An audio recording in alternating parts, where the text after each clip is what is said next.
اندر جتنے بھی انقلابی ہیں، جنہوں نے بھی کسی کے خلاف انقلاب کی تحریک لے کر کے اگر کوئی اٹھ کے کھڑا ہوا ہے تو اس کا کہیں نہ کہیں سے تعلق کربلا سے ضرور نظر آئے گا، امام حسین سے ضرور نظر آئے گا۔ آپ دیکھیں اللہ اکبر، کربلا کس طریقے سے خون کو گرماتا ہے، کربلا کس طریقے سے خون کے اندر جوش اور جذبہ پیدا کرتا ہے۔ اللہ اکبر، اگر مامون کے خلاف سیدنا امام احمد ابن حنبل اٹھ کر کے کھڑے ہوتے ہیں تو احمد ابن حنبل کا تعلق بھی قلبی طور پر امام حسین سے جڑا ہوا نظر آتا ہے۔ اللہ اکبر، امام غزالی اگر فلسفے کو کلمہ پڑھاتے نظر آتے ہیں تو ان کا تعلق بھی امام حسین سے نظر آتا ہے۔ اسی طریقے سے اللہ اکبر، سرکار غوث اعظم بغداد کی سرزمین پر دین کو زندہ کرتے نظر آتے ہیں تو ان کا تعلق بھی میدان کربلا سے نظر آتا ہے۔ ہندوستان کی سرزمین پر 90 لاکھ کو کلمہ پڑھانے والے سرکار غریب نواز جو اتنا بڑا انقلاب پیدا کرتے ہیں ان کا تعلق بھی میدان کربلا سے نظر آتا ہے۔ حضرت مجدد الفسانی احمد سرہندی اکبر کے فتنے کو اگر دھول چٹاتے نظر آتے ہیں تو ان کا تعلق بھی میدان کربلا سے نظر آتا ہے۔ اور 14ویں صدی میں سارے باطل فرقوں کے خلاف جو کھڑا ہوتا ہے اس امام احمد رضا کا تعلق بھی کربلا سے نظر آتا ہے۔ ہر انقلابی اس کا تعلق آپ کو یا تو نسبی طور پر یا تو قلبی طور پر کربلا سے ضرور ملا ہوا نظر آئے گا۔ جو قومیں امام حسین سے اپنے رشتے کو منقطع کر لیتی ہے، اپنے رشتے کو کاٹ لیتی ہے، وہ قومیں بزدل ہو جاتی ہے، وہ قومیں آوارہ ہو جاتی ہے۔ آئیے بہت طویل گفتگو نہ کرنے کی بجائے میں اختصار کے ساتھ کام لیتے ہوئے 2-3 باتیں عرض کرتا ہوں۔ مسلمانوں، اللہ اکبر، اللہ کے رسول علیہ السلام نے ارشاد فرمایا، احب اللہ من احب حسینا، جس نے میرے حسین سے محبت کی اس سے اللہ محبت کرتا ہے، جس نے میرے حسین سے محبت کی اس سے اللہ محبت کرتا ہے۔ اللہ اکبر، اس کا مطلب یہ ہے اگر اللہ کا محبوب بننا ہے تو حسین سے، امام علی مقام سے محبت کرو، ان سے پیار کرو۔ لیکن ایک چیز آپ سے عرض کرنا چاہتا ہوں، اے میری قوم کے جوانوں، آج آپ اتنی بڑی تعداد میں ذکر اہل بیت سننے کے لیے آئے ہیں، لیکن ایک تھوڑی سی گفتگو میرے درد دل کے حوالے سے آپ کی خدمت میں پیش کرنا چاہتا ہوں۔ اگر آپ توجہ فرمائیں تو بڑی خوبصورت سی بات عرض کروں۔ اللہ اکبر، اللہ نے آپ کو جوانی عطا کی ہے، اللہ نے آپ کو خوبصورت جوانی دی ہے، اللہ نے آپ کو طاقت دی ہے، اللہ نے آپ کو قوت دی ہے۔ دیکھو، جو جس سے محبت کرتا ہے، جو جس سے پیار کرتا ہے، وہ اس کی اداؤں کو اپناتا ہے، وہ اس کی اداؤں پر عمل کرتا ہے۔ مثال کے طور پر اگر ایک باپ سے بیٹا محبت کرتا ہے تو بیٹا کہتا ہے میرے باپ نے اتنی محنت کر کے دولت جمع کیا، میرے باپ نے اتنی محنت کر کے گھر بنایا، میرے باپ نے اتنی محنت کر کے پراپرٹی کو اکٹھا کیا، اب میں اس کی دولت کو کیسے ضائع کروں، اب میں اس کی دولت کو کیسے خطرے میں ڈالوں۔ اللہ اکبر، آپ مجھے بتائیں، باپ کی محنت سے کمائی ہوئی دولت پر پیار کرنے والا بیٹا کبھی سوالیہ نشان کھڑا نہیں کرتا۔ اب آپ سے پوچھتا ہوں، ہم شہزادہ رسول امام حسین سے محبت تو کرتے ہیں یا محبت کا دعویٰ تو کرتے ہیں، بتائیں امام حسین کی قربانیوں کی ہم نے کیا قدر کی ہے، امام علی مقام کی محنتوں کی ہم نے کیا قدر کی ہے؟ بتاؤ، جب سنیوں کا بچہ یہ یقین رکھتا ہے کہ کربلا میں امام صرف اور صرف اللہ کا دین بچانے کے لیے گئے تھے، تو بتائیے ہم دین پر کتنا عمل کرتے ہیں۔ اللہ اکبر، اذان ہو رہی ہو اور اللہ ہم دنیا کی باتوں میں مصروف ہو، اذان ہو رہی ہو اور ہم لوگ جو ہے موبائل پر گیم کھیل رہے ہوں، اذان ہو رہی ہو ہم دوستوں کی محفل سجا کے بیٹھے ہوں، اذان ہو رہی ہو ہم مسجد کو ویران کر کے بیٹھے ہوں۔ آپ سے پوچھنا چاہتا ہوں مسلمانوں، اگر باپ کی کمائی کو کوئی پیروں تلے کچلے تو باپ کے دل پر کیا گزرتی ہے؟ اے میری قوم کے جوانوں، باپ کی محنت پر کوئی پانی پھیرے آوازیں، یہ جو اذانیں آج ہر گھر میں گونج رہی ہے، دیہات دیہات گونج رہی ہے، شہر شہر گونج رہی ہے، اس میں امام علی مقام کے خاندان کی کتنی محنتیں ہیں۔ اب بتاؤ جب نمازوں کو ترک کرتا ہوگا مسلمان تو امام علی مقام کے دل پر کیا گزرتی ہوگی، امام علی مقام کے نانا کے دل پہ کیا گزرتی ہوگی۔ بڑی معذرت کے ساتھ اللہ اکبر، لوگوں کے دیکھا دیکھی آج میری قوم کے جوانوں کا حال بھی یہ ہو چکا ہے۔ اللہ اکبر، نماز نہ پڑھو پھر بھی ہم جنتی ہے، کچھ پاک نہ رہو پھر بھی ہم جنتی ہے، نشے میں ڈوبے رہو پھر بھی ہم جنتی ہے، عورتوں پہ پاپ کی نظر ڈالتے رہو پھر بھی ہم جنتی ہے۔ یاد رکھنا مسلمانوں، جنت اتنی سستی نہیں ہے، جنت اتنی آسان نہیں ہے۔ اللہ اکبر، یاد رکھو۔ آؤ میں تمہیں بتاؤں حسین کون سی ہستی کا نام ہے۔ لوگ پوری زندگی نمازوں میں گزار دیں پھر بھی جنتی ہے یا نہیں اس کی کوئی گارنٹی نہیں، مگر سنو اللہ اکبر، میرے امام کی شان یہ ہے، امام حسین کی اور ان کے بھائی کی شان یہ ہے کہ پیدا ہوتے ہی میرے آقا نے ان کو جنتی جوانوں کا سردار بنا دیا اور فرمایا الحسن والحسین سیدہ شباب اہل الجنہ، حسن اور حسین جنتی جوانوں کے سردار ہیں۔ صرف جنتی نہیں، اگر کوئی جنتی ہو تو بھی بڑی بات ہے، لیکن زہرا کے لال علی کے بیٹے صرف جنتی نہیں بلکہ جنتی جوانوں کے سردار۔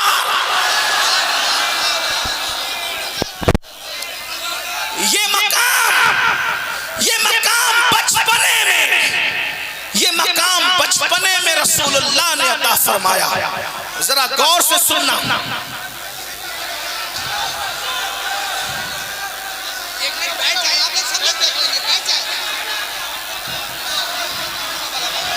بیٹھ جائیں بھائی، کوئی کسی کو نہ کہے، کھڑے رہنے دیں، کھڑے اچھے سے کھڑے۔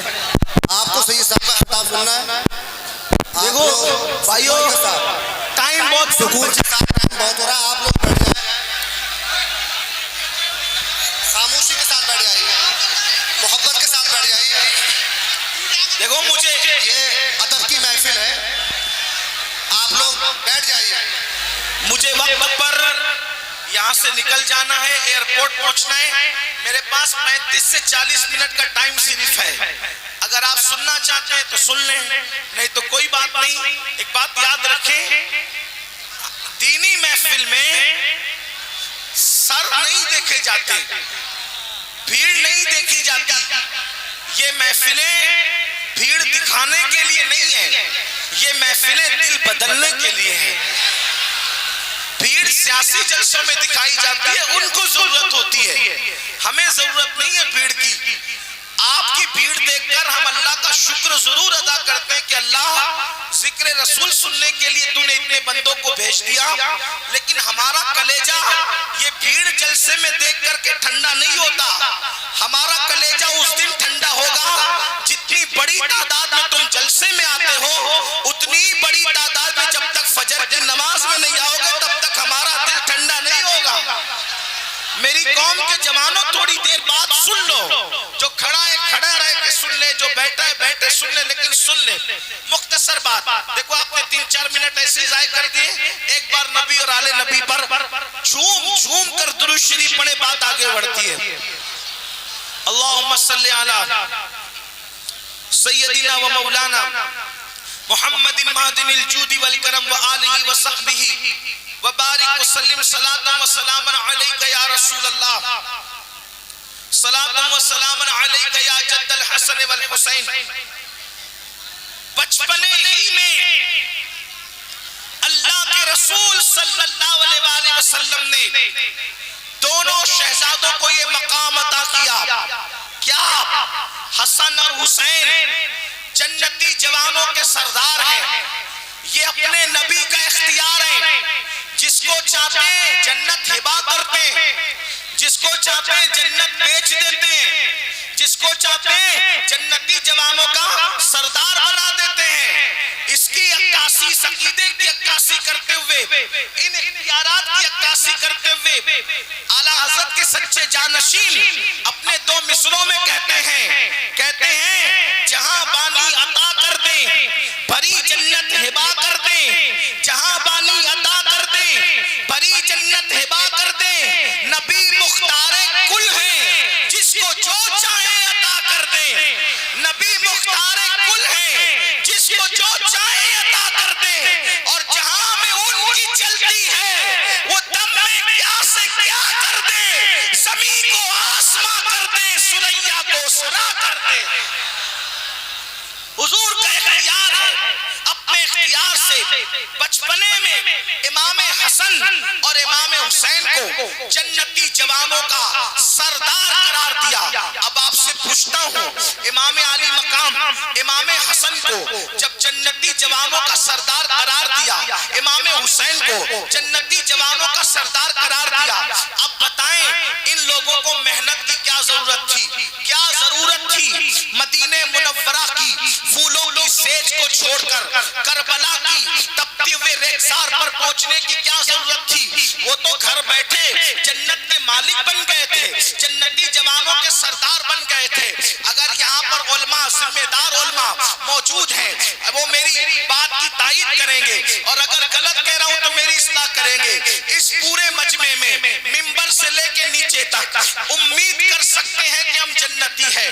یہاں کوئی یقین کے ساتھ حتمی طور پہ نہیں کہہ سکتا کہ میں جنتی ہوں۔ بولو کوئی کہہ سکتا ہے یقینی طور پہ کہ میں جنتی ہوں؟ امید کی جا سکتی ہے، یقین کی بات نہیں کی جا سکتی، اس لیے کہ مجمع الزوائد میں اللہ کے رسول کی حدیث ہے، آقا ارشاد فرماتے ہیں جو اپنے آپ کو قطعی اور یقینی جنتی کہے، میں محمد اعلان کرتا ہوں کہ وہ جہنمی ہے۔ امید بھی کرو، اللہ سے ڈرو بھی، لیکن امام حسن اور امام حسین ایسے یقینی اور قطعی جنتی ہیں، جیسے جنت کا ہونا یقینی ہے ویسے حسن و حسین کا جنتی ہونا یقینی ہے۔ اس کی وجہ کیا ہے؟ جس زبان نے بتایا، توجہ کرنا، اتنا قطعی اور یقینی جنتی ہونا کیسے ہے؟ جس زبان نے بتایا کہ جنت ہے، اسی زبان نے بتایا کہ حسن اور حسین جنتی جوانوں کے سردار ہیں۔ جو زبان جنت کی خبر دے رہی ہے وہی جوان ان کے سردار جنت ہونے کی خبر دے رہی ہے، سرداران جنت ہونے کی خبر دے رہی ہے۔ لیکن آپ سے پوچھتا ہوں، اللہ اکبر، بچپنے میں جن کو جنتی جوانوں کا سردار بنایا گیا ان کو محنت کی کیا ضرورت تھی؟ ان کو عبادتوں میں کثرت کی کیا ضرورت تھی؟ اللہ اکبر، ان کو صدقہ اور خیرات کی کیا ضرورت تھی؟ لیکن آپ دیکھیں لمحہ بھر بھی امام حسین کا زندگی کا ایک پل بھی کبھی دین کے مخالفت میں نہیں گزر رہا ہے، کبھی سستی اور غفلت میں نہیں گزر رہا ہے، بلکہ اللہ اکبر ہر لمحہ عبادت، ہر لمحہ عبادت، ہر لمحہ اللہ کو راضی کرنے کی کوشش۔ اللہ اکبر، یہاں تک کہ اللہ اکبر زندگی کی جو آخری شب تھی اس میں بھی یزیدیوں سے مہلت مانگی، آج کی رات دے دو تاکہ ہم کثرت سے قرآن مقدس کی تلاوت کر سکیں، ہم اللہ کی بارگاہ میں سجود نیاز اٹھا سکیں۔ میرے آقا علیہ السلام کے پیارے دیوانوں، ہمیں امام حسین کے نام پر کپڑوں کے کلر نہ نظر آتے ہیں، ہمیں امام حسین کے نام پر وہ سچا عشق کرنے کا انداز کیوں نظر نہیں آتا؟ آئیے بڑی معذرت کے ساتھ، آج ہماری جنت کا کوئی ٹھکانہ نہیں، آج ہماری جنت کی کوئی اللہ اکبر گارنٹی نہیں ہے، کسی کے پاس جنت کی گارنٹی نہیں، اس کے باوجود بھی آج ہم بے فکر ہے۔ کہتے مولانا قیامت میں جو ہوگا دیکھا جائے گا، کہتے مولانا قبر میں جو ہوگا دیکھا جائے گا۔ میرے بھائیو آؤ، اللہ اکبر، جن کے رتبے ہیں سوا، ان کو سوا مشکل ہے۔ حضرت سیدنا امام حسن بصری رضی اللہ تعالیٰ عنہ روایت فرماتے ہیں، امام حسن بصری فرماتے ہیں میں حج کو گیا۔ امام حسن بصری کہہ رہے ہیں میں حج کو گیا، جب میں حج کے لیے گیا تو میں نے کیا دیکھا؟ اللہ اکبر، کوئی بندہ ہے۔ امام حسن بصری کہتے ہیں میں حج کے لیے گیا تو میں نے دیکھا کوئی بندہ ہے، اور وہ بندہ زمین سے ایسے چپکا ہوا ہے، زمین سے ایسے لگا ہوا ہے جیسے گیلا کپڑا، جیسے گیلا کپڑا زمین پہ رکھو تو وہ کپڑا کیسے زمین پہ چپک جاتا ہے، ایسے ہی کوئی بندہ زمین پہ چپکا ہوا ہے، اور اللہ کی بارگاہ میں وہ بندہ دعا کر رہا ہے، اے اللہ میری مغفرت فرما دے، اے اللہ میری مغفرت فرما دے، اے اللہ میری مغفرت فرما دے، اور وہ روتا ہے، اس کے آنسو سے داڑھی تر ہوتی ہے، اور داڑھی سے آنسو ٹپک ٹپک کر زمین تر ہوتی ہے۔ میں تڑپ گیا، یا اللہ یہ کوئی دیہاتی تو نہیں، یا اللہ یہ کوئی دیہات کا رہنے والا تو نہیں، شاید اس دیہاتی کو کسی وائز نے، کسی کم پڑھے لکھے مقرر نے زیادہ اللہ کا خوف دلا دیا، اس لیے کہ اللہ سے خوف بھی، اللہ کا خوف بھی ہونا چاہیے اور اللہ سے امید بھی رکھنا چاہیے۔ ایمان امید اور خوف کی درمیانی کیفیت کا نام ہے۔ جو خوف رکھ کر نا امید ہو جائے یہ بھی مومن کی شان نہیں، اور جو امید اتنی کر لے کہ بے خوف ہو جائے یہ بھی مومن کی شان نہیں۔ ایمان امید اور خوف کے بیچ کی درمیانی کیفیت کا نام ہے۔ تو حضرت امام حسن بصری فرماتے ہیں اس رونے والے، اس آہو بکا کرنے والے شخص کے حوالے سے میں نے سوچا شاید کسی کم پڑھے لکھے قصہ کو وائز نے اتنا ڈرا دیا اس دیہاتی کو کہ یہ بیچارہ رو رو کر جان نہ دے دے، لیکن جب لباس دیکھا، لباس پہ توجہ دی، امام حسن بصری کہتے ہیں جب میں نے لباس پہ توجہ دی تو اس وقت تو میں نے سوچا یہ لباس تو شہزادوں کا لباس ہے، یہ کسی دیہاتی کا لباس نہیں۔ اس کے بعد سجدے کے انداز نے بتایا یہ کسی دیہاتی کے سجدہ کرنے کا انداز نہیں۔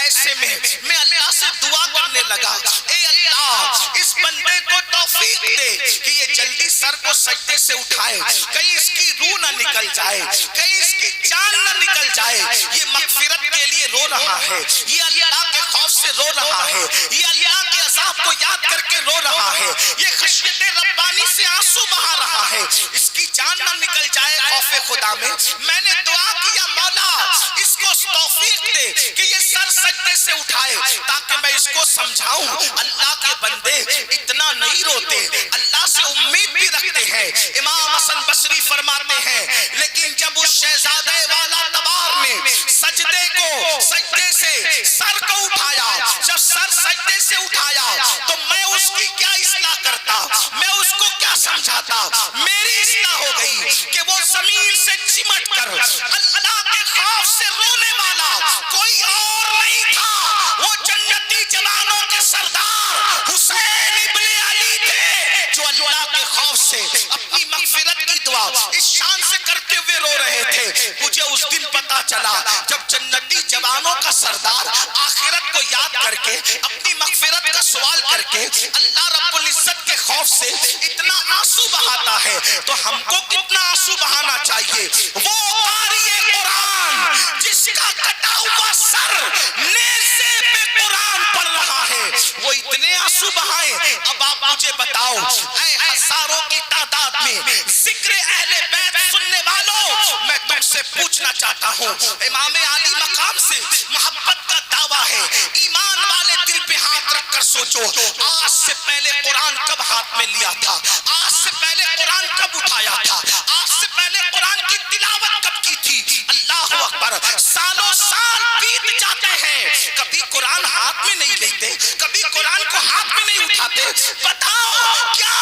منہ دکھاؤ گے امام حسین کو، کیا منہ دکھاؤ گے حسین اعظم کے نانا کو، کیا منہ دکھاؤ گے اللہ رب العزت کو کہ مسلمان 3 گھنٹے فلمیں تو دیکھتا تھا، مسلمان گھنٹہ سیریل تو دیکھتا تھا، مسلمان گھنٹہ جو وہ موبائل پر گیم تو کھیلتا تھا، مسلمان گھنٹہ دوستوں کے ساتھ گپ شپ کرتا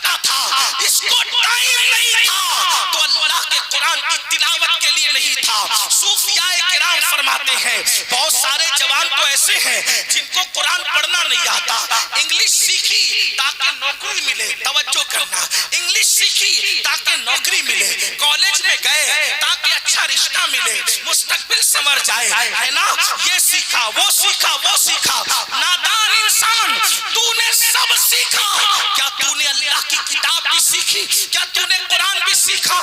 80% مسلمان ہیں جن کو قرآن پڑھنا نہیں آتا. صوفیاء کرام فرماتے ہیں جس نے دنیا میں قرآن پڑھنا نہیں سیکھا وہ قیامت کے دن انڈا اٹھایا جائے گا, وہ انڈا اٹھے گا.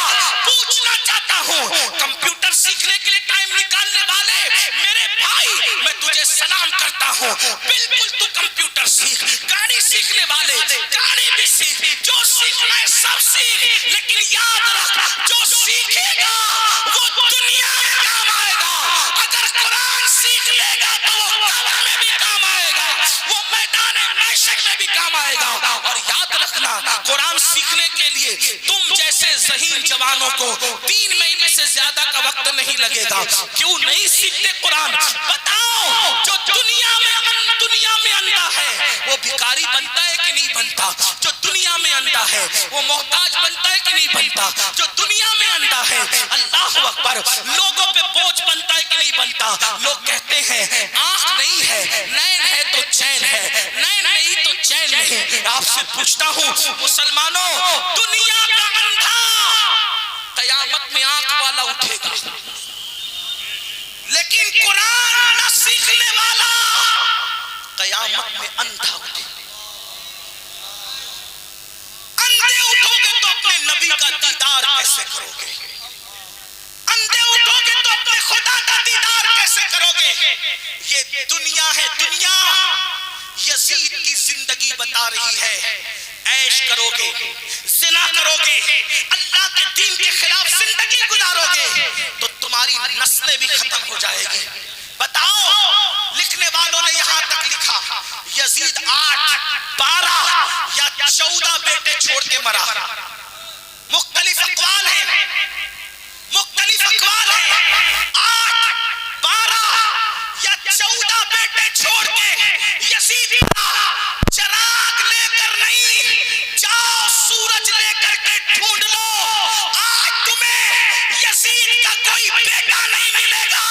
حسین نے سب لٹا کر ایک بیمار بچایا تھا. آج پوری دنیا میں مسلمان کا کوئی محلہ نہ ملے گا جہاں حسین کی اولاد نہ رہتی.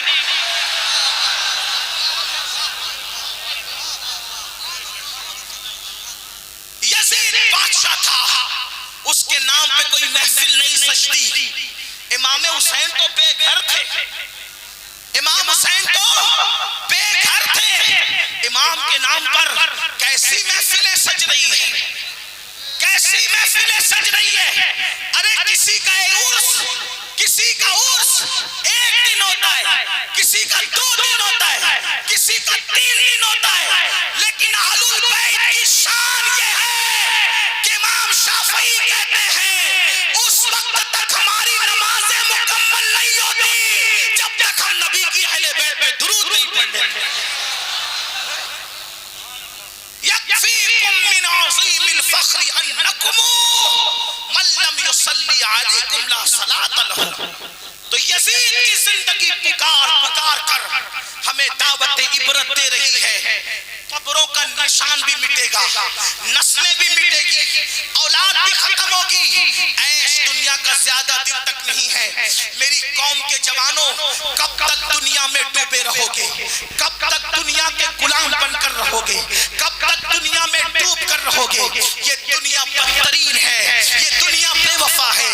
اس دنیا نے کسی کے ساتھ وفا نہیں کیا میرے بھائی, جو اپنے ساتھ وفا کرے. یہ مال جس کے لیے نہ رات دیکھتے ہو, نہ دن دیکھتے ہو, نہ صبح دیکھتے ہو, نہ شام دیکھتے ہو, نہ سردی دیکھتے ہو, نہ گرمی دیکھتے ہو, کچھ نہیں دیکھتے. اس مال کے لیے رات دن محنت کرتے ہو. جس دن روح کا رشتہ جسم سے ٹوٹ جائے گا یہ مال یہی چھوڑ چھوڑ کر جاؤ گے بتاؤ لے جاؤ گے یہ مال؟ قرآن کہتا ہے لا تنس نصیبک من الدنیا، دنیا سے اپنے نصیب کا مت بھولو میرے بھائیو، سوائے کفن کے اپنے ساتھ کچھ نہیں لے کر کے جاؤ گے بتاؤ جب کفن کے سوا کچھ لے کر جانا نہیں ہے، اللہ اکبر، کفن کے سوا کچھ لے کر جانا نہیں ہے تو اب آپ مجھے بتائیے پھر یہ کیسے کہہ دیتے ہو کہ مولانا نماز کا ٹائم نہیں ہے، مولانا داڑھی رکھوں گا تو کیسا لگوں گا؟ بتاؤ بڑی معذرت کے ساتھ جملے سخت لگے تو معاف کرنا، کس کے ساتھ منافقت کر رہے ہو؟ کس کے ساتھ مکاری کر رہے ہو؟ کیا کہتے ہو داڑھی رکھوں گا تو کیسا لگوں گا؟ میں کہتا ہوں جب عقیدہ یہ ہے کہ نبی سے بڑا خوبصورت نہ کوئی پیدا ہوا نہ ہو سکتا ہے تو اب بتاؤ آپ یہ کیوں کہتے ہو کہ داڑھی رکھوں گا تو کیسا لگوں گا جب آپ کو پتا ہے کہ سب سے خوبصورت رسول اللہ کی ذات ہے؟ تو ان کے چہرے پہ داڑھی تھی کہ نہیں تھی؟ تو داڑھی رکھنے والا اگر برا لگتا تو اللہ کبھی بھی محبوب کے چہرے پہ داڑھی نہ بھیجتا۔ پتا چلا داڑھی رکھنے والا برا نہیں لگتا ہے بلکہ داڑھی نہ رکھنے والا جو یہود نصارہ اور مشرکین کی شکل بناتا ہے وہ برا لگتا ہے، ورنہ میرے نبی کے چہرے پہ داڑھی تھی۔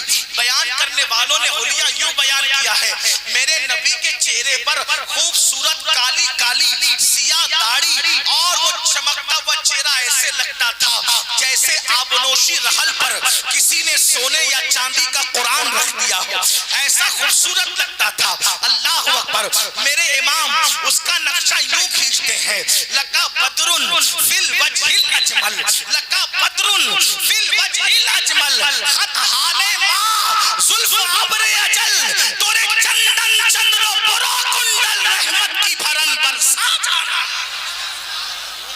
کتنا خوبصورت چہرہ تھا، کہتے لم یاتی نظیروں کا فی نظرین، مثلے تو نہ شد پیدا جانا، جگ راج کو تاج تورے سر سوہے، ہے تجھ کو شہے دو سرا جانا۔ اور کہتے نبی کا سراپا کیسا تھا؟ وہ کہتے سردابہ قدم ہے تنے سلطان زمن پھول، لب پھول دہن پھول سکن پھول بدن پھول، واللہ جو مل جائے میرے گل کا پسینہ مانگے نہ کبھی عطر نہ پھر چاہے دلہن پھول۔ اور کہتے دل اپنا بھی شیدائی ہے اس ناخن پاکا، اتنا بھی مہے نو پہ نئے چرخے کوہن پھول۔ اللہ اکبر، اے میرے نوجوان بھائیوں اور میری بہنیں موجود ہیں ان سے بھی کہتا ہوں خدا کے لیے دنیا کے گورکھ ٹھنڈوں سے نکلو، خدا کے لیے یہ دنیا مکار ہے، یہ دنیا فریبی ہے۔ امام کہتے ہیں شہد دکھائے زہر پلائے قاتل ڈائی، شوہر کش اس مردار پہ کیا للچایا،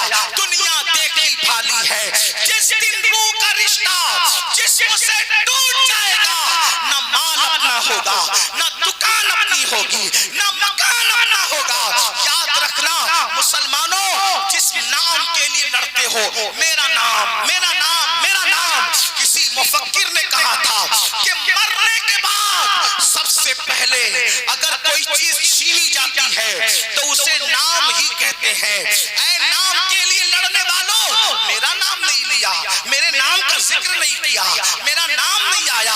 ارے عبادتیں بھی نام کے لیے کرنے والوں، کام بھی نام کے لیے کرنے والوں، سنو مرو گے سب سے پہلے نام چھینا جائے گا۔ لوگ امین القادری کے مرنے کے بعد یہ نہیں کہیں گے امین القادری کو اٹھاؤ، امین القادری کو لٹاؤ، امین القادری کو اٹھاؤ۔ کیا کہتے ہیں لوگ؟ میت کو اٹھاؤ، میت کو لٹاؤ، میت کو غسل دو، میت کو اٹھاؤ۔ اندازہ کرے اے انسان تو کس نام کے لیے لڑ رہا ہے، اے انسان تو کس دولت کے لیے جی رہا ہے، اے انسان تو کس دنیا پہ فریبتا ہے۔ اللہ رب العزت کا بن جا، خدا کا ہو جا، خدا کا قرب پالے۔ یہ دنیا میں کسی کو وقت نہیں ملتا، وقت نکالنا پڑتا ہے، ٹائم نکالنا پڑتا ہے۔ یاد رکھنا مسجدیں سونی کرنے والوں، حسین پاک کے نانا کا فرمان ہے کہ نماز میں میری آنکھوں کی ٹھنڈک ہے۔ وہ کیسا عاشق رسول ہے جو اپنے نبی کی آنکھوں کو ٹھنڈک نہیں پہنچاتا۔ اللہ اکبر، نشے کے اڈوں پہ جانے والوں اور نشہ کرنے والوں، حسین پاک کے نانا جان کا فرمان ہے جو نشہ کرتا ہے گویا کہ وہ محمد عربی پر نازل ہونے والے کا انکار کرتا ہے۔ علماء اس کی تشریح کرتے ہوئے فرماتے ہیں اگر وہ نشے کو حلال جان کر کرے۔ آپ سے پوچھنا چاہتا ہوں آج وہ نوجوان جو ملت کا سرمایہ، وہ نوجوان جو ملت کا معمار، وہ نوجوان جو ملت کی عزت، جو ملت کی آبرو، وہ نوجوان جو ملت کے لیے حیات نو کا پیغام ہے، آج وہی جوان گیم میں الجھ گیا، گانوں میں الجھ گیا، باتوں میں الجھ گیا، تماشوں میں الجھ گیا، اپنے مقصد سے نظر ہٹ گئی۔ آؤ امام علی مقام پیغام دے رہے ہیں، آخرت کی فکر کرو، آخرت کی تیاری کرو۔ حضرت سید ابرار میاں صاحب کی آج سالانہ فاتحہ اور ان کا عرس ہے۔ دیکھو سید کو بھی جانا، دوسروں کو بھی جانا، نیکوں کو بھی جانا، بدوں کو بھی جانا، اللہ اکبر۔ اور ایک بات یاد رکھنا، قبر میں اکیلے جانا ہے۔ قبر میں نہ کسی کی دادا گیری چلے گی، نہ قبر میں کسی کی بابا گیری چلے گی۔ آپ ٹیچر ہیں اپنے گھر کے، ڈاکٹر ہیں اپنے گھر کے، خطیب ہیں اپنے گھر کے، عالم ہیں اپنے گھر کے۔ قبر میں تو یہ دیکھا جائے گا ایمان سلامت لایا یا نہیں لایا، قبر میں تو یہ دیکھا جائے گا اچھا عمل کر کے آیا کہ نہیں آیا۔ مسلمانوں بتاؤ، ایک بزرگ فرماتے ہیں، ذرا غور سے سننا، ایک بزرگ فرماتے ہیں کہ ایک کفن چور نے میرے ہاتھ پہ توبہ کی، دل کے کان سے سننا بھائیو، ایک کفن چور نے میرے ہاتھ پہ توبہ کی اور وہ سینکڑوں کفن چرا چکا تھا۔ میں نے اس سے پوچھا اے اللہ کے بندے، تو لوگوں کے کفن چراتا رہا، اب تو نے توبہ کر لی ہے، یہ بتا میں تجھ سے پوچھنا چاہتا ہوں کہ کتنی قبروں میں تو نے مسلمانوں کے چہرے قبلے کی طرف دیکھے۔ توجہ سے سننا، کچھ یاد رہے نہ رہے، یہ بات یاد کرنے میں اپنی گفتگو پوری کرتا ہوں۔ توجہ فرمائیں، وہ بزرگ فرماتے ہیں جن کے ہاتھ میں کفن چور نے توبہ کی تھی کہ بیٹا بتا، جب تو لوگوں کے کفن چراتا تھا، جب تو لوگوں کے کفن چراتا تھا تو کتنے لوگوں کے چہرے تو نے کعبے کی طرف دیکھے اور کتنے لوگوں کے چہرے تو نے قبر میں کعبے سے پھرے ہوئے دیکھے۔ مسلمانوں بہت بڑی بڑی باتیں ہم کر چکے، ہم جنتی، ہم یہ، ہم وہ، بڑی معذرت کے ساتھ اللہ کے فیصلے ہماری مرضی کے مطابق نہیں ہوں گے، اللہ کے فیصلے اللہ کی مرضی کے مطابق ہوں گے۔ اللہ کے بندوں اس اللہ کی خفیہ تدبیر سے کیوں نہیں ڈرتے جو نبی کے بیٹے کو بھی جہنم میں ڈال رہا ہے؟ حضرت نوح کا بیٹا جہنم میں ڈالا جائے گا، کیوں نہیں ڈرتے اللہ سے؟ حضرت لوط علیہ السلام کی ایک بیوی جہنم میں ڈالی جائے گی، کیوں نہیں ڈرتے اللہ سے؟ بنی اسرائیل پر جو پتھر برسے، ان کے چہرے جو سور اور بندر کی طرح کیے گئے، وہ معمولی لوگ نہیں تھے، وہ اولاد پیغمبر تھے، اولاد پیغمبر۔ قرآن پڑھ کے کیوں نہیں ڈرتے اللہ سے؟ جب اللہ نبی کی اولادوں کے منہ جرائم کی وجہ سے راتوں رات سور اور بندر کی طرح کر سکتا ہے تو اپنی کیا اوقات ہے؟ شراب پینے والوں، نشے کی دوائیں ہاتھ میں لینے سے پہلے تمہارے ہاتھ کیوں نہیں کانپتے؟ یہ سوچ کر کہ اگر وہ بنی اسرائیل کو سور اور بندر کی شکل دے سکتا ہے تو میرا کیا حال ہوگا؟ کسی عورت پر پاپ کی نظر ڈالنے سے پہلے آنکھیں کیوں نہیں کانپتی کہ وہ اللہ جو لوط علیہ السلام کی قوم پر پتھر برسا سکتا ہے تو وہ میرا کیا انجام کرے گا؟ یاد رکھنا، کب تک کے شیطان کے مکر کا شکار رہو گے؟ کب تک خود فریبی کا شکار رہو گے؟ کب تک سوچو گے کہ صرف میں جنتی ہوں، میں جنتی ہوں؟ کیا سرٹیفکیٹ ہے آپ کے پاس؟ کیا ثبوت ہے آپ کے پاس؟ برا لگے تو معاف کرنا، لیکن اتنا ضرور کہوں گا، پچھتانا ہے تو یہاں پچھتا لو، رونا ہے تو یہاں رو لو، گڑگڑانا ہے تو یہاں گڑگڑا لو۔ تمہیں نہیں پتا وہ ام المومنین سیدہ عائشہ صدیقہ جس کے بستر پہ قرآن نازل ہوتا ہے، وہ اللہ کے خوف سے روتی ہے تو دوپٹہ نچوڑنا پڑتا ہے۔ وہ اللہ کے خوف سے روتے تو دوپٹہ نچوڑنا پڑتا ہے. ہمیں کب ہوش آئے گا؟ ایک دن مرنا ہے, ایک دن موت ہے میرے بھائی. او سود کے دھندے کرنے والے میرے بھائی, او عورتوں پہ پاپ کی نظر ڈالنے والے میرے بھائی, روایتوں میں آتا ہے جو عورتوں کو پاپ کی نظر سے دیکھے جب وہ مرے گا تو مرنے سے پہلے ڈر ہے کہ اس کا ایمان اس سے چھین لیا جائے گا. عورتوں کو پاپ کی نظر سے دیکھنے والا جب مرے گا اس کی زبان پہ کلمہ جاری نہیں ہوگا. کیوں نہیں ڈر لگتا اللہ سے؟ ایک روایت یاد آئی, اس کو پہلے بیچ میں عرض کر کے پھر آخر کی طرف جاؤں. ایک بہت بڑا محدث تھا. محدث مطلب اس کو لاکھوں حدیثیں یاد تھی زبانی, لاکھوں, توجہ کریں, اس کو لاکھوں حدیثیں یاد تھی زبانی. جب وہ مرا, وہ مرنے سے پہلے عیسائی ہو کے مرا. توجہ, دھیان دو, اللہ سے ایمان کی سلامتی مانگو, اللہ سے ڈرو میرے بھائیوں. اتنا بڑا لاکھوں حدیثوں کا حافظ, محدث کہلانے والا, وہ محدث نہیں میرے بھیا. ہمارے یہاں تو اسٹیجوں پر آسانی سے کوئی بھی علامہ بن جائے, محقق بن جائے, مفکر بن جائے, مجدد بن جائے. اسٹیج کے ناظرین بیچارے اتنے سخی ہیں کہ وہ راتوں رات جس کو جو چاہے بنا دیں. ساری حکومتیں پیچھے ان سے, یہ اتنے عظیم لوگ ہیں ناظم حضرات. لیکن بڑی معذرت کے ساتھ ناظم صاحب, آپ کو بھی اللہ کو جواب دینا ہے, اور جن کو القابات دیے جاتے ہیں ان کو بھی اللہ کو جواب دینا ہے.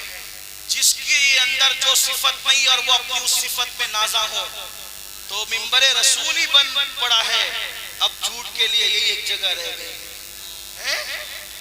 برا مت ماننا, میں کسی کو نہیں کہہ رہا ہوں, لیکن میں اپنے آپ کو کہہ رہا ہوں.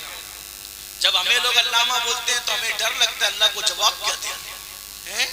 ہماری جماعت میں ایک دور تھا علامہ ارشد القادری کے علاوہ کسی کو علامہ بولا ہی نہیں جاتا تھا. جب بھی مطلقاً علامہ کہتے تھے تو لوگوں کو یاد آتا تھا علامہ ارشد القادری. ارشد القادری کون؟ جو زلزلہ لکھ کے صفحے باطن میں زلزلہ پیدا کرتے, وہ ارشد القادری.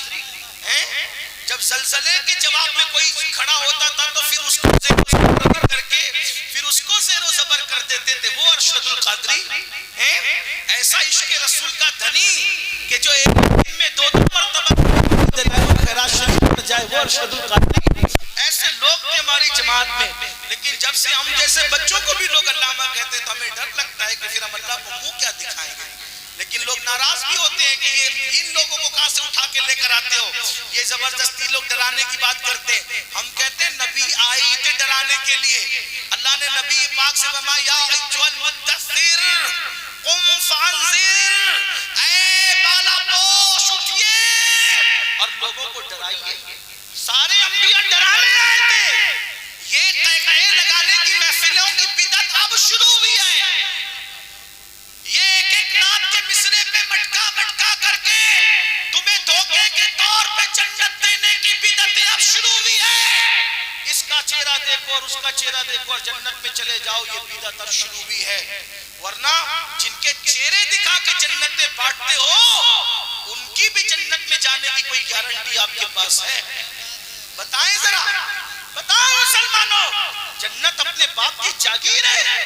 کبھی سوچا اللہ اکبر, ام المومنین سیدہ عائشہ پاک جس کی تطہیر کے لیے قرآن کی آیتیں نازل ہوتی, جس کی تطہیر کے ثبوت میں, جس کی فضیلت میں میرے امام کہتے شمع دل مشکات تن سینہ زجاجہ نور کا, تیری صورت کے لیے آیا ہے سورہ نور کا.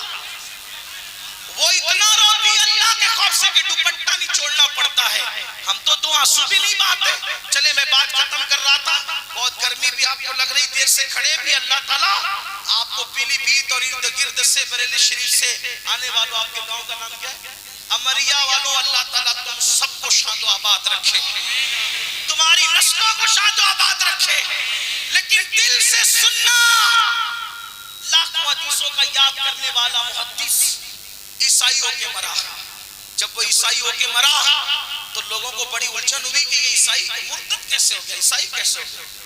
تو اس کی بیوی سے لوگوں نے پوچھا, توجہ کریں, اس کی بیوی سے لوگوں نے پوچھا سچ بتا عیسائی ہونے کی وجہ کیا بتا, کیونکہ بیوی انسان کو اچھی طرح جانتی ہے. اسٹیج پہ تو کوئی متقی آ کے بن کے بیٹھ جائے گا جعلی طور پہ, سو کارڈ تقوی اختیار کر لے گا, گردن جھکا کے بیٹھنا تقوی نہیں ہے. فاروق اعظم کے دور میں فاروق اعظم نے دیکھا ایک مسجد نبوی میں سر جھکا کے بیٹھا ہے, گردن جھکا کے, تو اس کے گردن پہ فاروق اعظم نے مکہ مارا. فاروق اعظم بھی فاروق اعظم تھے, حضور کے تربیت یافتہ تھے. اس کی گردن پہ مکہ مار کے فرماتے ہیں او مکار, گردن میں تقوی نہیں ہے, تقوی ہاں ہونا, تقوی دل میں ہے. گردن جھکانے کی بجائے اللہ کے لیے دل جھکا, اس کا نام تقوی ہے. جب وہ محدث عیسائی بنا تو لوگوں نے اس کی بیوی سے پوچھا سچ بتا, بیوی اچھے سے جانتی ہے شوہر کو, تیرا شوہر عیسائی کیسے بنا, کیوں بنا, اس کی وجہ سنے. اس نے کہا میں حتمی طور پہ کیسے بتا دوں, کیونکہ یہ تو نہ جانتے کیسے عیسائی بنا. لوگ پریشان ہوئے, لوگوں نے دعا کی اللہ سے, اللہ ہمیں اس کے حال پہ مطلع فرما, ہمیں اس کے حال کی خبر دے. اللہ والوں نے دعا کی تاکہ ہم عبرت حاصل کریں, لوگوں کو بتائے کہ یہ مسلمان سے اتنا بڑا لاکھوں حدیثوں کا حافظ محدث عیسائی کیوں بنا. تو وہ خواب میں نظر آیا, عذاب الہی میں مبتلا جہنم کی آگ میں جل رہا تھا. پوچھا لوگوں نے یہ بتا تجھے قسم ہے کہ تو عیسائی کیسے ہو کر کے مرا.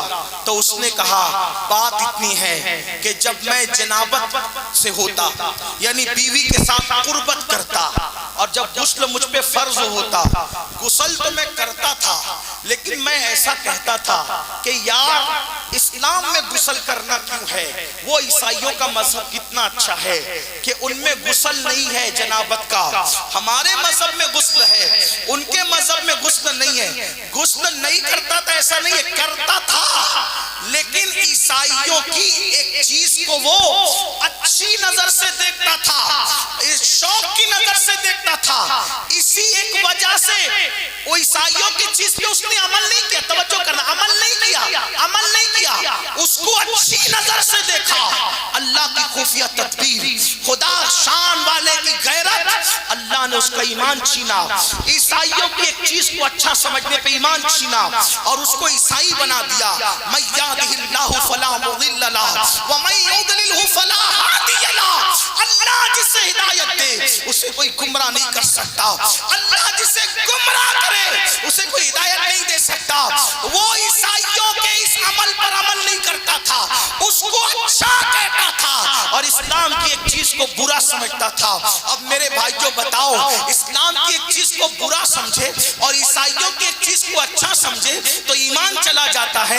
اب ایمان والو اپنے دل پہ ہاتھ رکھ کے سوچو, تم عیسائیوں کی چیز کو اچھا ہی نہیں سمجھ رہے ہو بلکہ اس پر عمل کر رہے ہو. یہ داڑیاں منڈانا کس کا طریقہ ہے, عیسائیوں کا طریقہ. یہ کرسمس منانا, یہ نیو ایئر جو ہے وہ لوگ جو مناتے ہیں اس میں ناچ گا کر کے مناتے ہیں, اللہ اکبر, اس سے ان کی مشابہت کرنا.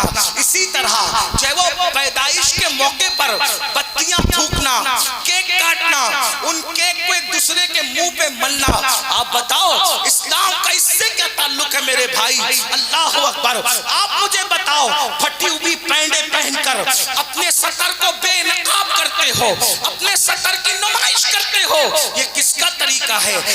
گھٹنے کے اوپر برموڈا پہن کر جوان بیٹیوں کے سامنے گھومتے ہو, جوان بہنوں کے سامنے گھومتے ہو, بتاؤ یہ کس کا طریقہ ہے. اللہ اکبر. کانوں میں ایئر فون لگا کر کفری اشعار پہ مشتمل جو گانے سنتے ہو, یہ کس کا طریقہ ہے. نشے اور شراب کو پرموٹ کرتے ہو, یہ کس کا طریقہ ہے. نادان انسان اتنا بڑا محدث اسلام کی ایک چیز کو حقیر سمجھنے سے اور عیسائیوں کی ایک چیز کو اچھا سمجھنے سے اس کا ایمان چھین لیا گیا. ہم نے تو پوری زندگی یہودی, عیسائی اور مشرکین کے طریقے پہ کر دی ہے. کھانا کھائیں تو مشرکین کا طریقہ, شادی بیاہ کریں تو مشرکین کا طریقہ. بولو کیا حال ہوگا, زبان پہ کلمہ جاری ہوگا یا نہیں, اس کی فکر کون کرے. یاد رکھنا آخر موت ہے موت. تو جو بات کرنے چلا تھا وہ یہ کہ ایک کفن چور نے بزرگ کے ہاتھ پہ توبہ کی, انہوں نے پوچھا بیٹا بتا تو نے کتنی قبروں میں چہرہ قبلے کی طرف دیکھا اور کتنی قبروں میں چہرہ قبلے سے پھرا دیکھا؟ تو وہ نوجوان کہتا اللہ کی قسم حضرت توبہ کر چکا ہوں، میں نے 100 قبریں کھولی تو 99 لوگوں کا چہرہ قبلے سے پھرا رہتا تھا اور 100 میں ایک ہی بندہ ہوتا جس کا چہرہ قبلے کی طرف ہوتا تھا۔ ایک ہی بندہ اپنے بارے میں جو القابات تراش لو خراش لو جو چاہو بن جاؤ، یہ حقائق ہے مسلمانوں۔ اس بزرگ نے اپنے استاد کو خط لکھا، حضرت یہ کفن چور نے میرے ہاتھ پہ توبہ کی ہے اور وہ کہہ رہا ہے کہ میں نے 100 قبریں کھولی تو 99 لوگوں کے چہرے قبلے سے پھرے دیکھے، ایک ہی بندے کا چہرہ 100 میں ایک قبلے کی طرف چہرہ دیکھا۔ حضرت یہ بتائیے کہ قبر میں لوگوں کے چہرے قبلے سے کیوں پھر جاتے ہیں، قبلوں سے کیوں ہٹ جاتے ہیں؟ تو وہ ان کے استاد جواب دیتے ہیں بیٹا جو دنیا میں سن لے، جو دنیا میں اگر اپنی آخرت سے محبت ہے تو سن لے، سب کچھ دنیا نہیں ہے۔ وہ بزرگ فرماتے بیٹا جو دنیا میں رسول اللہ کی سنتوں سے منہ پھیر لیتے ہیں، بیٹا جو دنیا میں رسول اللہ کی سنتوں سے منہ پھیر لیتے ہیں، جب ان کو قبر میں رکھا جاتا ہے تو اللہ ان کے منہ قبلے سے پھیر دیتا ہے۔ میری قوم کے جوانوں، ذکر اہل بیت سننے کے لیے آنے والوں، بتاؤ اگر سنت چھوڑ دی، توجہ، سنت چھوڑ دی تو منہ قبلے کی طرف قبروں میں نہیں رہے گا، اگر سنتیں چھوڑ دی تو منہ قبر میں قبلے کی طرف نہیں رہے گا۔ ہم نے تو فرائض بھی چھوڑ دیے، ہم نے تو واجبات بھی چھوڑ دیے، قبر میں ہمارا حال کیا ہوگا؟ بڑی بات کے ساتھ میرے بھائی، جگہ جی لگانے کی دنیا نہیں ہے، یہ عبرت کی جا ہے، تماشا نہیں ہے۔ زمین کھا گئی، آسمان کیسے کیسے، ہم بھی ایک دن مر جائیں گے، لیکن یاد رکھنا اللہ کو راضی کیا قبر میں چین سے سوئیں گے، اور اللہ کو راضی نہ کر سکے تو پھر کتے سے بدترین زندگی آخرت کی ہوگی۔ اللہ اکبر، کتے بلی تو مٹی بن جائیں گے، عذاب الہی میں گرفتار ہو جاؤ گے۔ اس لیے آج توبہ کرو، امام حسین کی محفل میں توبہ کرو، عہد کرو، ہم بدل کر جائیں گے، تبدیل ہو کے جائیں گے، دنیا کی تیاری بھی کریں گے لیکن قبر کو بھی بہتر بنانے کی کوشش کریں گے، آخرت کو بھی بہتر بنانے کی کوشش کریں گے۔ اور یاد رکھنا جب تک نماز پڑھ کے حضور کی آنکھوں کو ٹھنڈا نہیں کرتے، اپنی قبر میں بھی ٹھنڈک نہیں ہوگی۔ جب تک کہ سجدہ کر کے مسجدوں کو رونق نہیں بخشتے، اس وقت تک ہماری قبریں بھی روشن نہیں ہوگی، قبر میں اندھیرا ہوگا، تاریکی ہوگی، کوئی کہانی نہیں، کوئی قصہ نہیں، یہ حقائق ہے۔ اس لیے آج بدل جاؤ، پتہ نہیں کل اپنا نام زندوں میں رہے گا یا مردوں میں رہے گا۔ آج توبہ کرو، ابھی توبہ کرو، ابھی بدلو، اپنی زندگی میں انقلاب پیدا کرو۔ اللہ سب سے پہلے مجھے آپ سب کو تبدیل ہونے کی توفیق عطا فرمائے۔ گفتگو کے درمیان اگر کوئی غلطی ہو تو اللہ پاک معاف فرمائے۔ استغفر اللہ ربی من کل ذنب و اتوب الیہ وما علینا الا البلاغ۔ السلام علیکم ورحمۃ اللہ۔